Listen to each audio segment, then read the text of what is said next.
নিত্য নতুন ভৌতিক গল্প শুনতে এখনই সাবস্ক্রাইব করুন আমাদের ইউটিউব চ্যানেল অলৌকিক। নমস্কার বন্ধুরা, আজ আপনাদের জন্য লেখিকা পূর্বাশা মণ্ডলের কলমে ছদ্মবেশী তারানাথ ও যোগিনী দেবীর মন্দির। আজকে কথকের চরিত্রে রাজ চ্যাটার্জি, অন্যান্য চরিত্রে দিগন্ত, অর্ঘ্যদীপ, স্বরূপ, প্রীতম। গল্পটি শুনবার আগে আপনাদের কাছে ছোট্ট একটা অনুরোধ, গল্পটি যদি ভালো লেগে থাকে তাহলে অতি অবশ্যই আমাদের চ্যানেলটিকে সাবস্ক্রাইব করে আমাদের পাশে থাকতে ভুলবেন না। শুরু হচ্ছে আমাদের আজকের বিশেষ নিবেদন।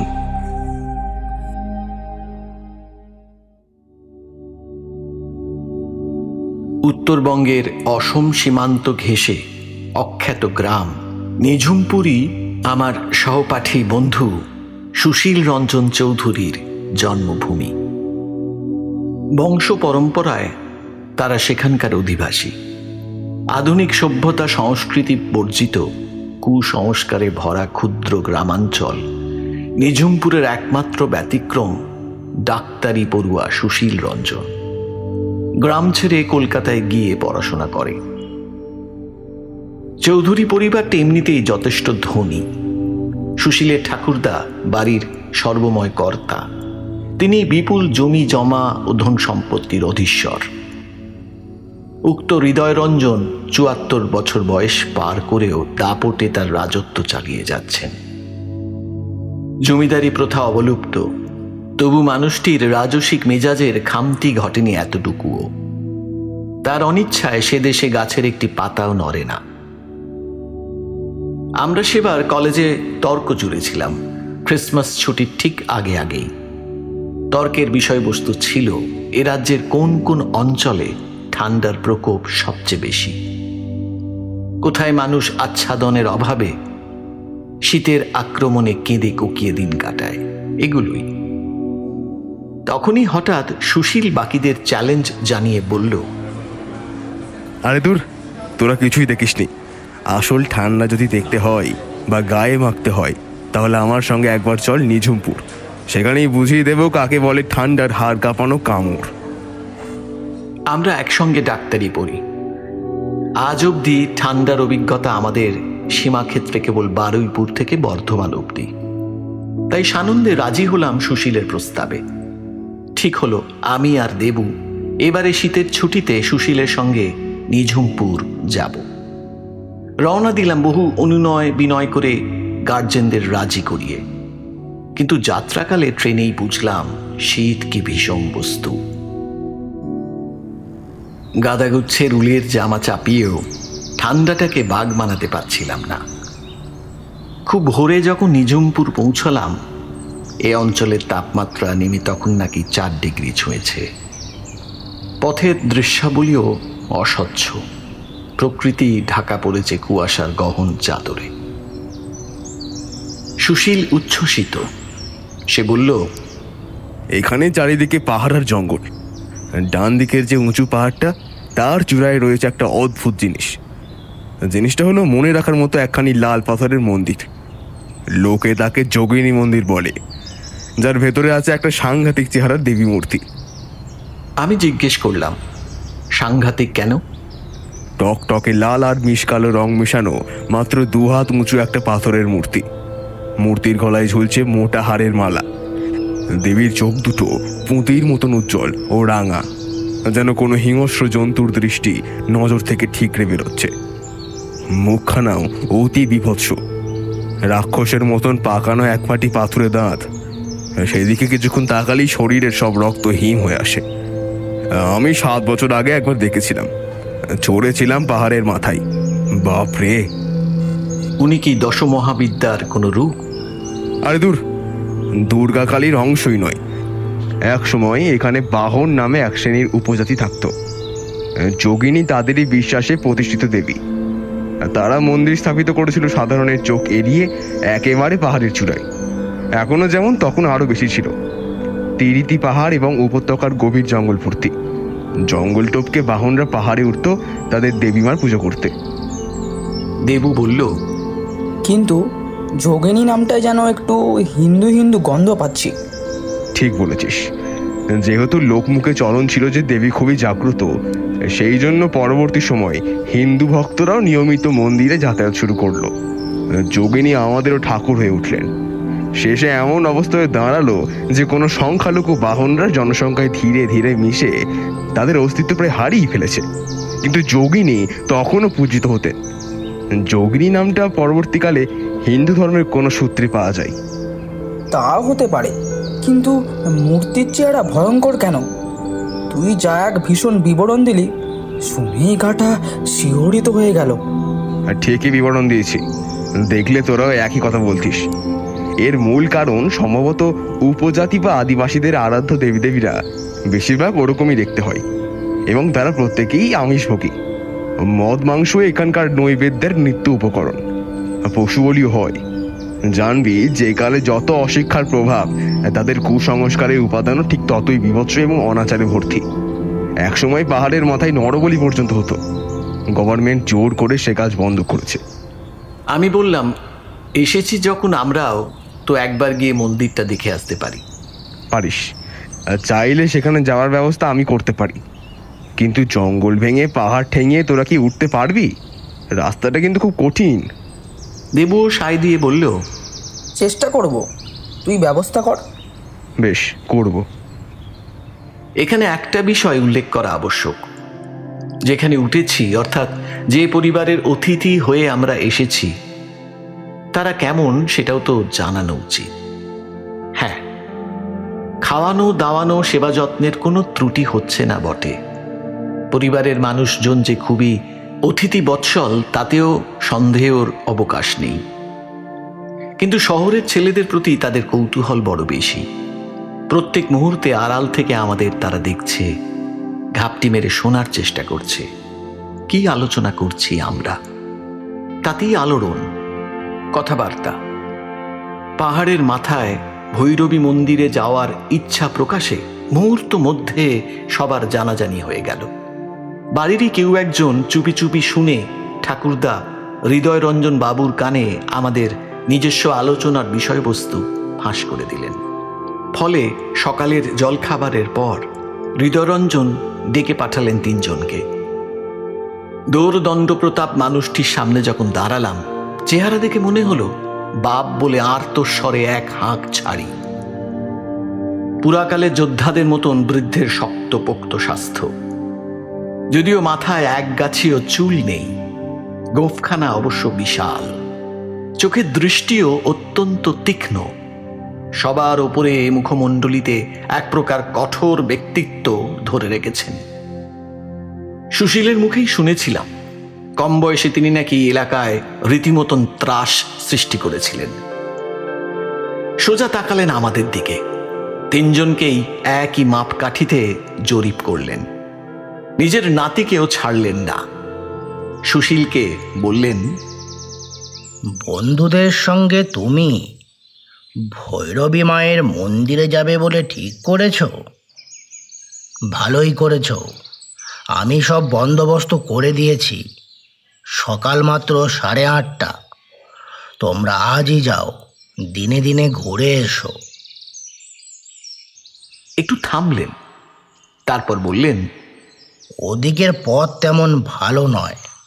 বিশেষ করে পাহাড়ে চড়বার পথটা খুবই খারাপ।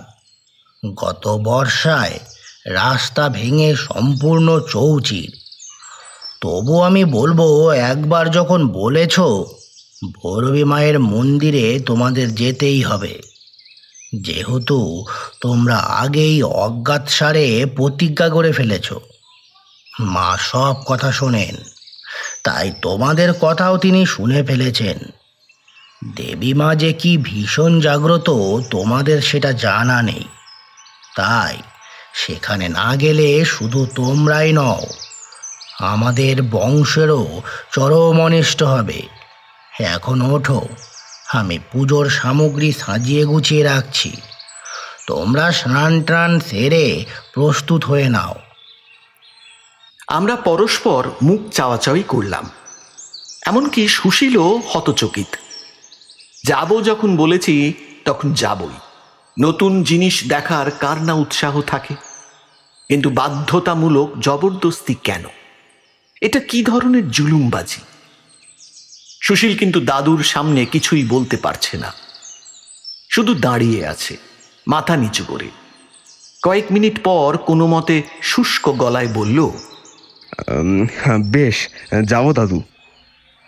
আবার বলছি, তোমরা রেডি হয়ে নাও। আমি চন্দন সিংকে বলছি, সে তোমাদের জন্য গাড়ি নিয়ে অপেক্ষা করবে। আমরা বাধ্য হয়ে দ্রুত প্রস্তুতি শুরু করলাম। বাড়ির আর কেউই কথা বলছে না, বরং দেখে মনে হলো মজা পাচ্ছে বলে আড়ালে মুখ টিপে হাসছে তারা। চন্দন সিংয়ের নাম শুনে সুশীলের মুখটা বেজার। দেবীর জন্য পুজোর সামগ্রী গাড়িতে তোলা হলো বটে, আমরা অবাক হয়ে দেখলাম ফুল মিষ্টির সঙ্গে একতাল পাঁঠার মাংস রাখা রয়েছে। সবার অলক্ষ্যে সুশীল আমার কানে ফিস ফিস করে বলল, চন্দন সিং লোকটা নিপাট বদমাইশ, বিহারে ডাকাতি করত। সে দেশে পুলিশে তারা খেয়ে এপারে পালিয়ে এসেছে, এসে চাকরি নিয়েছে দাদুর কাছে। দাদু ওটাকে পেয়ে মহা খুশি, যেন এমন লোক আর হয় না। চন্দনই দাদুর গাড়ি চালায়। চালায় অবশ্য ভালো, কিন্তু ব্যবহারটা খুব রুক্ষ। মানুষ হিসেবেও লোকটা অত্যন্ত জঘন্য। আমার কৌতূহল হচ্ছিল। বললাম, দেবীর পুজোয় হঠাৎ মাংস পাঠাচ্ছিস কেন? কে খাবে? হঠাৎ নয়, এ পুজোর এটাই নিয়ম। নৈবেদ্যর পর মাংসটা প্রসাদ হয়ে গেলে সবাই তার ভাগ পাবে। আমি ফিস ফিস করে বলি, কি অদ্ভুত রে তোর দাদু, কেউ এর বিরুদ্ধে প্রতিবাদ করে না? দাদু এখানকার স্বর্গমত্ত পাতাল, দাদুই সব। দাদুর কথা অমান্য করবে কার এত সাহস বল? চল রেডি হয়ে আসি। যথাসময়ে আমাদের তিনজনকে নিয়ে গাড়ি চলতে শুরু করলো দক্ষিণ পূর্ব দিকে। ড্রাইভার চন্দন সিং, দাদু হৃদয়রঞ্জন আগাগোড়ার সমস্ত ব্যবস্থা করে রেখেছিলেন। বেলা পড়তেই এবার ঝলমলে রৌদ্রে প্রকৃতিকে স্পষ্টভাবে দেখা গেল। প্রকৃতি এখানে খোলামেলা। সে ছবি শহরের গতানুগতিক দৃশ্যের তুলনায় বহুলাংশে আলাদা। কাছাকাছি পাহাড়গুলিকেও স্পষ্ট দেখতে পাচ্ছি। আগাগোড়া সবুজ ঘন জঙ্গলে মোড়া দৃশ্যাবলী। সুশীলের অস্থিরতা খানিক কেটেছে, কারণ হলো তার বাবা রেবতী রঞ্জন চৌধুরী সকলের অলক্ষ্যে তার ছেলের পকেটে গুঁজে দিয়েছেন একটি গুলি ভরা 0.5 বোরের দেশি পিস্তল। সুশীল পিস্তল ছুটতে জানে। পথমধ্যে হঠাৎ কোনো অজানা বিপদ ঘটলে অস্ত্রটা কাজে লাগবে। সুশীল অনেকটাই নিশ্চিন্ত এ কারণে। জিপ ছুটছে। চন্দন সিং অত্যন্ত সতর্কভাবে গাড়ি চালাচ্ছে। মুখে বেশি কথা বলে না বটে, কিন্তু মোটা শরীরের বেপরোয়া আস্ফালন দেখে বুঝতে ভুল হয় না যে লোকটা কতখানি বিপজ্জনক। সুশীল ফিস ফিস করে বলল, যেমন হৃদয়রঞ্জন তেমনই তার চেলা চন্দন সিং। ডাক্তারি পাশ করে আমি জীবনে ওখানে থাকতে আসবো না। নিজের বংশের প্রতি ঘৃণা ধরে গেছে। ঘণ্টাখানেকের মধ্যেই আমরা পাহাড়ের পাদদেশে পৌঁছে গেলাম। থামল জিপ। সবিস্ময়ে দেখি চারিদিকে গভীর জঙ্গল, শাল পাইন, চিলে পাতার বিশাল বৃক্ষগুলি তাদের মোটা মোটা পা ফেলে মানুষের স্বাভাবিক চলার পথ রোধ করে দাঁড়িয়ে রয়েছে। সূর্যের আলো মাটি ছুঁতে পারে না, এমনই ঘন পাতার ফাঁকে গাছের এক একটি মাথা। একটি বোল্ডার দেখে সুশীল বলল, এই যে লাল দাগটা দেখছিস? হ্যাঁ হ্যাঁ, ওটাই মন্দিরের চিহ্ন। মানে এ পথে আমাদের উঠতে হবে। অর্থাৎ সহজ চলার পথ বলে কিছু নেই, মানে পথ বলেই কিছু নেই। দুর্গম হিমালয়ে দুঃসাহসী ট্রেকারদের মতন আমাদেরও সন্তর্পণে ব্যালেন্স না হারিয়ে উঠতে হবে চূড়ায়। না জানি কত কঠিন সে রাস্তা। তবে আমরাও টগবগে তাজা রক্তের 3 যুবক, ফলে পথকে অগ্রাহ্য করে উঠতে লাগলাম ওপরে। এই জঙ্গলে জন্তু জানোয়ার নেই? দেবুর প্রশ্নের উত্তরে সুশীল বলে, নেই আবার? বুনো হাতির জন্য জঙ্গলটা বিখ্যাত। চিতাবাঘ, নেগড়ে, বাইসন সবই আছে। মাঝে মধ্যে অবশ্য মহুয়ার লোভে ভাল্লুকও বেরোয়। দেবুর ভয়ার্ত স্বর। যদি মুখোমুখি পড়ে যায়? ভয় শুধু হাতিকে, অন্য কাউকে তেমন নয়। বাইসন অবশ্য মাঝে মাঝে সামনে পেলে মানুষকে শিঙের গুঁতো দিতে ছাড়ে না, তবে সে ভয় সামান্যই। যাক, তোরা ভয় পাস না, আমরা পুজো দিয়ে দিনে দিনেই নেমে আসবো। চলার সময় পুজোর জিনিসগুলো শক্ত করে ধরিস, দেখিস যেন পড়ে না যায়। কিছু দূরে উঠেছি, এমন সময় হঠাৎ পাহাড় ফুঁড়ে সামনে দাঁড়ালো ড্রাইভার চন্দন সিং। তার উদ্ধত মুখে এক রাস বিদ্রোহ। তাকে দেখে ভ্রু কোঁচকালো সুশীল। রুক্ষ স্বরে বলল, তুমি তুমি আমার করতে গেলে? চন্দন চ্যালেঞ্জের সুরে বলল, বড়বাবু আমাকে বলেছেন পাহাড়ে উঠবার সময় জানো আপনাদের পাশে পাশে আমি থাকি। অঙ্গনাটা যে খুব খতরনাক উনিও জানেন। এত দূর এসেও সেই হৃদয় রঞ্জনের আদেশ! অসহ্য বোধ হলো। সুশীলও ধৈর্য হারিয়ে গর্জন করে বলল, না, তোমাকে আমরা চাই না, তুমি নেমে গাড়িতে বিশ্রাম। নিমিষে চন্দনের চোখ দুটো জ্বলে উঠল। লোকটা যে কত বড় সাংঘাতিক ক্রিমিনাল, ওই তাৎক্ষণিক পরিবর্তনেই ভালো মতন আন্দাজ পাওয়া গেল তার। সে সুশীলকে অগ্রাহ্য করে লম্বা লম্বা পা ফেলে আমাদের আগেই বোল্ডারটা টপকে গেল। তখনই সুশীলের যে চেহারা দেখলাম তা কখনো দেখবো আগে ভাবিনি। বাবার দেওয়া পিস্তলটা সুশীল সঙ্গে সঙ্গে পকেট থেকে বার করে সোজা চন্দনের দিকে তাক করে বলল, তুই যদি আর এক পা আমাদের সঙ্গে এগিয়েছিস তো গুলি করে তোর বুক ফুটো করে দেব। দেখে নে, আমার কাছে একটা অস্ত্র আছে, এর সঙ্গে কোনো পাহারাদার লাগবে না। এরপর চন্দন সিংয়ের প্রতিক্রিয়াটুকুও দেখবার মতন।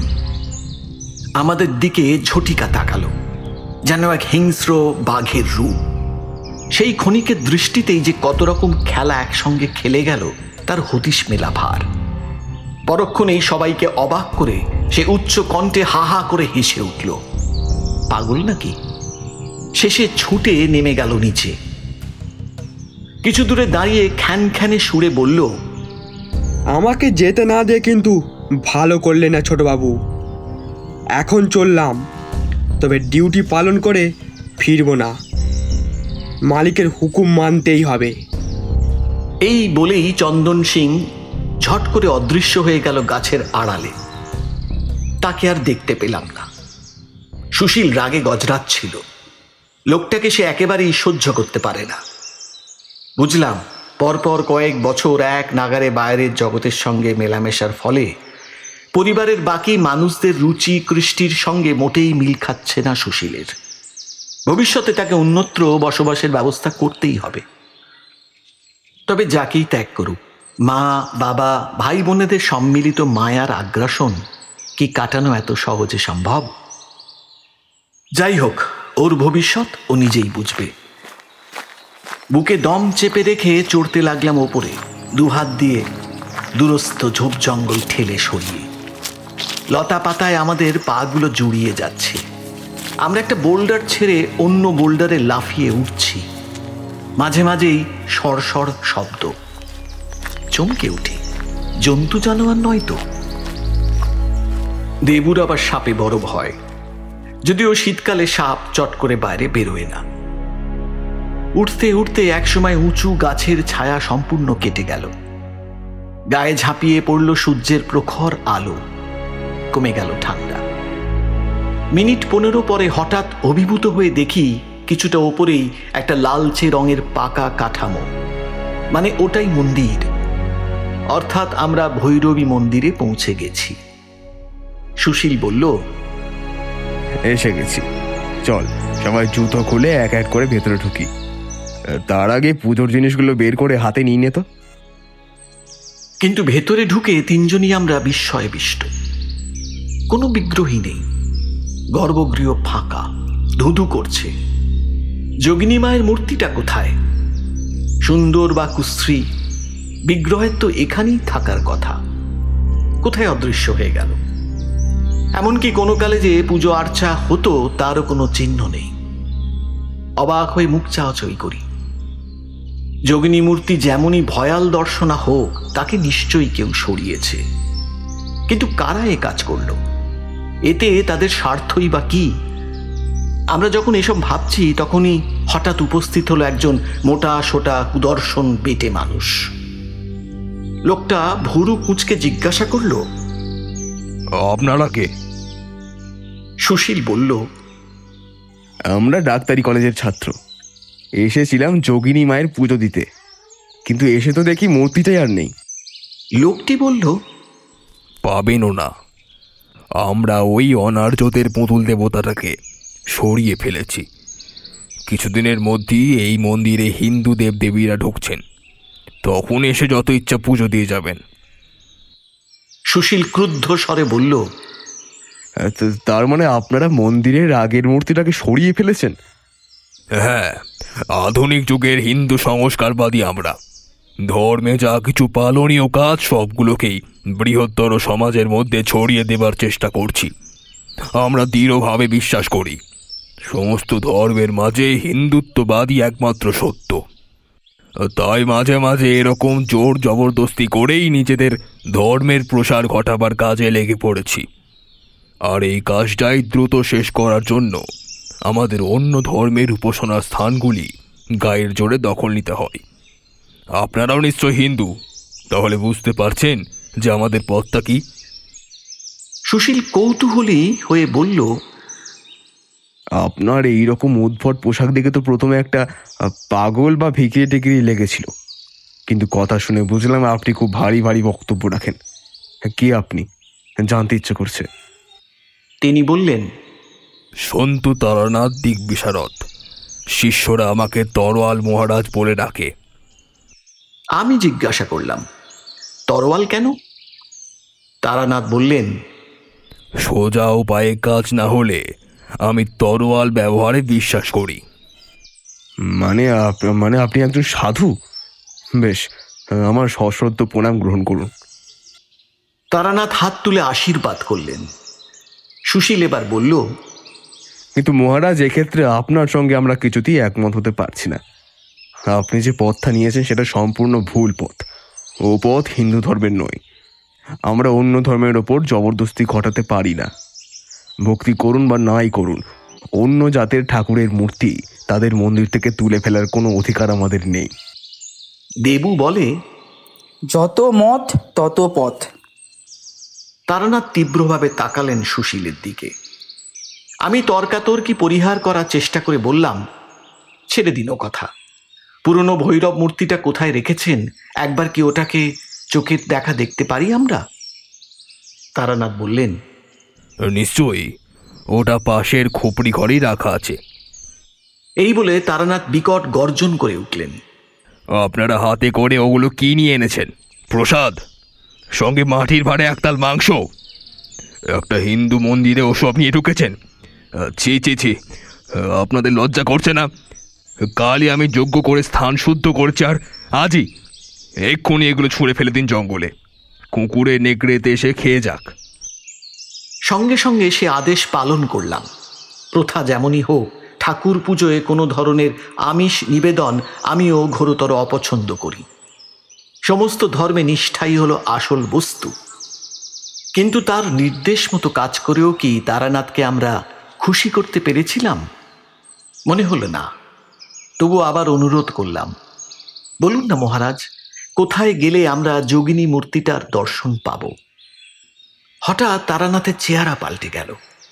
তিনি দাঁত কড়মড় করতে করতে বললেন, তোমরা বুঝি ভাবছো আমি একা আছি, তাই যেমন খুশি ব্ল্যাকমেল করতে পারবে? কিছুই জানো না হে মূর্খের দল। আমার শিষ্যরা বেশি দূরে যায়নি, তারা কাছাকাছি আছে। ডাকলে এক্ষুনি চলে আসবে। ইচ্ছা করলে তোমাদের আমি এক্ষুনি কুচি কুচি করে কেটে পাহাড় থেকে ছুঁড়ে দিতে পারি, কেউ বাধা দেবে না। কারণ এই জায়গায় কোনো মানুষ আজকাল পুজো দিতে আসে না। বলতে বলতেই সন্ন্যাসী তারানাথ এক ঝটকায় তার কোমর থেকে একটা তরোয়াল টেনে বের করলেন। খুব লম্বা নয় অস্ত্রটা। তরোয়ালের বদলে বরং ওটাকে কৃপান বলাই ভালো।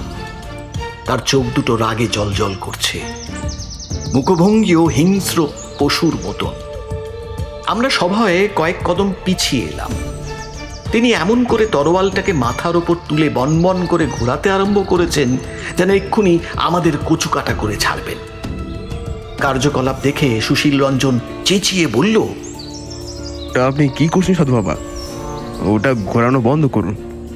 বেশ, কথা দিচ্ছি যে পুরনো যোগিনী মূর্তিটাকে আর আমরা দেখতে চাইবো না। এবার খুশি হবেন তো? তারানাথ বললেন, দেখবে না কেন, সাহস থাকলে নিশ্চয়ই দেখবে। ওটা পাশের খোপড়ি ঘরে। যদি বুকের পাটা থাকে তো দেখে এসো গিয়ে।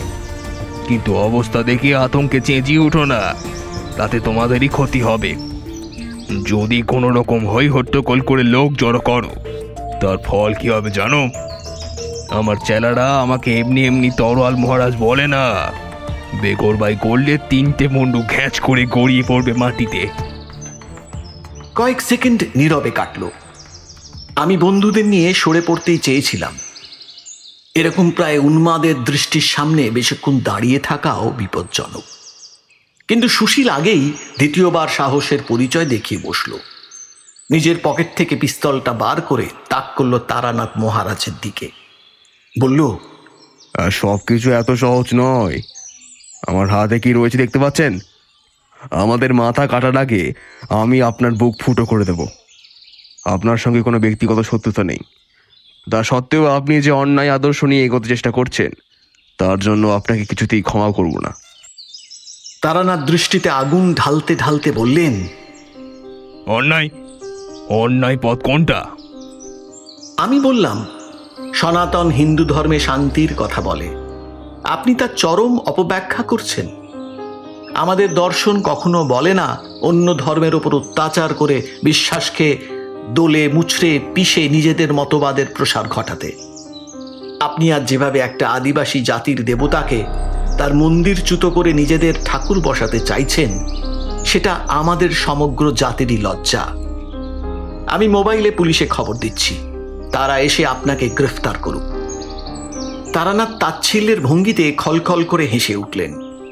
বললেন, আমাকে আর কি গুলি করবে হে? আগে পিছনে তাকিয়ে দেখো, নিজেরা কত বড় বিপদে পড়েছ। চমকে ঘাড় ঘুরিয়ে দেখি 7-8টা সশস্ত্র মানুষ চুপিসারে এগিয়ে আসছে। দুজনের দুখানা দোনলা বন্দুক। বাকিরাও কেউ খালি হাতে নেই। বল্লম, ত্রিশূল, ওজালি ইত্যাদি নিয়ে বীর পদে এগোচ্ছে আমাদের দিকে। লক্ষ্যবস্তু আমরা, নিশ্চয়ই তারানাথেরই শিষ্য ভক্তরা। আমি চাপা কণ্ঠে সুশীলকে ধমকে বলি, মূর্খের মতন পিস্তল না চালিয়ে হাত তুলে সারেন্ডার করো, নইলে এতজনের আক্রমণে আমরা প্রাণে মারা যাব। কিন্তু সুশীল শুনলে তো তার ধমনীতে যে হৃদয়রঞ্জন চৌধুরীর রক্ত বইছে। আক্রান্ত হয়েও বিন্দুমাত্র না দমে গুলি চালালো তারানাথকে। তারানাথ কাঁধে গুলি খেয়ে একটা অস্ফুট আওয়াজ তুলে মাটিতে পড়ে গেলেন। সঙ্গে সঙ্গে থমকে দাঁড়িয়ে গেল অনুচরগুলি। তারানাথের মতন অবিনস্ত নয়, তাদের সবারই পরনে সন্ন্যাসীর পোশাক। যদিও কোন শ্রেণীর মানুষেরা কোন আশ্রম থেকে ধর্মের পাঠ নিয়ে এসেছে ভগবানই জানেন। হাবভাব দেখে তো ভক্তের বদলে ঠ্যাঙাড়া বাহিনীই লাগছে। এমন যে ঘটবে বোধহয় স্বপ্নেও ভাবতে পারেনি, চিন্তাও করতে পারেনি তাদের দলপতি গুরুদেব এইভাবে চোখের সামনে গুলি খেয়ে লুটিয়ে পড়বে। লোকগুলি ব্যাপারটা দেখে সামান্য থমকে গেল। কিন্তু তার মধ্যেই আমাদের সপক্ষে একটি অভাবনীয় ঘটনা ঘটে গেল। সবিষয়ে দেখলাম কোনো অতি শক্তিশালী ব্যক্তি পেছন থেকে একাই এসে 4-5 জন আক্রমণকারীকে লাঠি চালিয়ে ধরাশায়ী করে ফেলল। মাটিতে ছিটকে পড়ল তাদের হাতের বন্দুকগুলো। বাকিরা শক্তি দেখে কয়েক হাত তফাতে দাঁড়িয়ে বিস্মিত চোখে তাকিয়ে রইল তার দিকে। কে আমাদের এই অপ্রত্যাশিত রক্ষাকর্তা? পরম চমক, সে লোক কেউ নয়, আমাদের গাড়ির ড্রাইভার চন্দন সিং। একটু আগে সুশীল যাকে পাহাড়ে ওঠার সঙ্গী না করে দূর করে খেদিয়ে দিয়েছিল, তা সত্ত্বেও সে তার দায়িত্ব পালন করেছে। নিচে থেকে ওপরে উঠে এসে প্রাণ রক্ষা করেছে আমাদের। চন্দন দৌড়ে গিয়ে তারানাথকে ধরে দাঁড় করাবার চেষ্টা করল।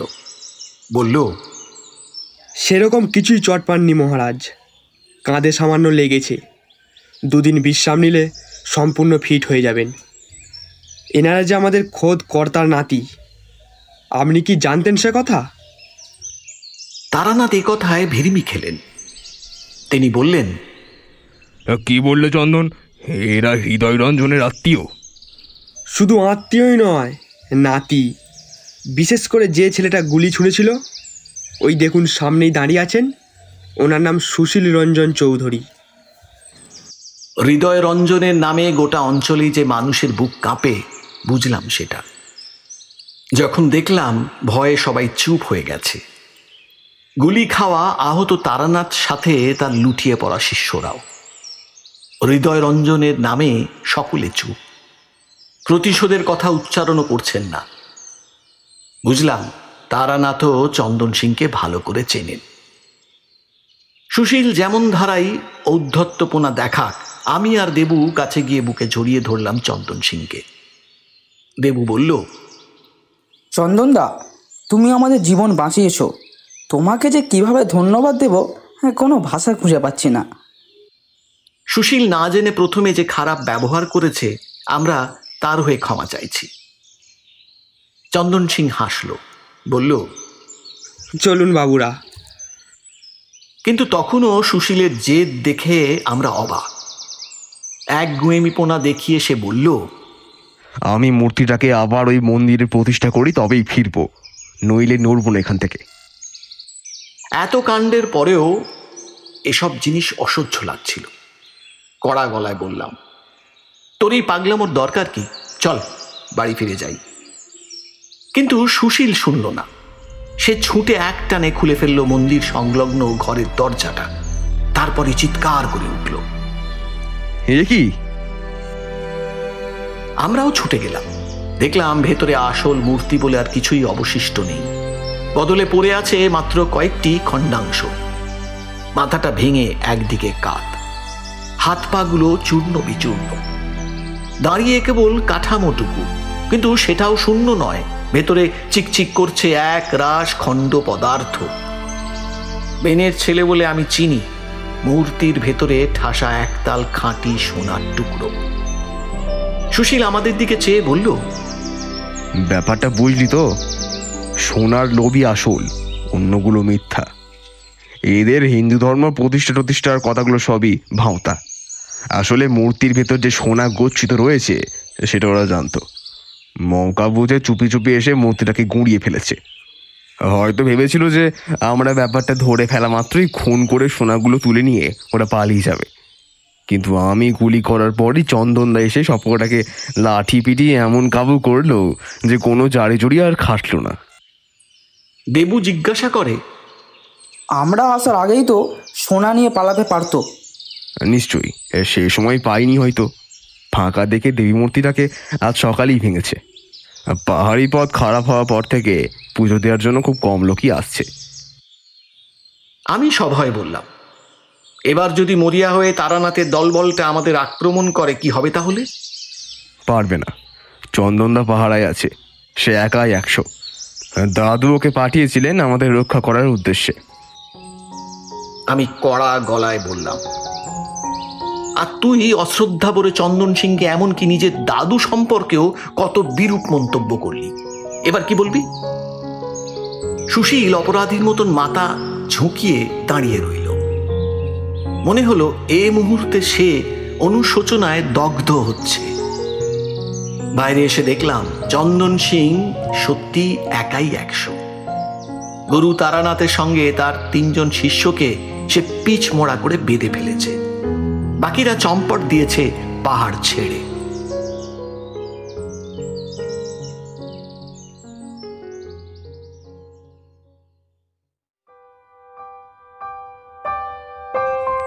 শেষ হলো আমাদের আজকের গল্প। লেখিকা পূর্বাশা মণ্ডলের কলমে ছদ্মবেশী তারানাথ ও যোগিনী দেবীর মন্দির। আশা করছি গল্পটি আপনাদের সম্পূর্ণ মনোরঞ্জনে সাহায্য করেছে। এইভাবেই নিত্য নতুন ভৌতিক গল্প নিয়ে ফিরে আসবে অলৌকিক। ততদিন ভালো থাকুন, সুস্থ থাকুন এবং শুনতে থাকুন অলৌকিক।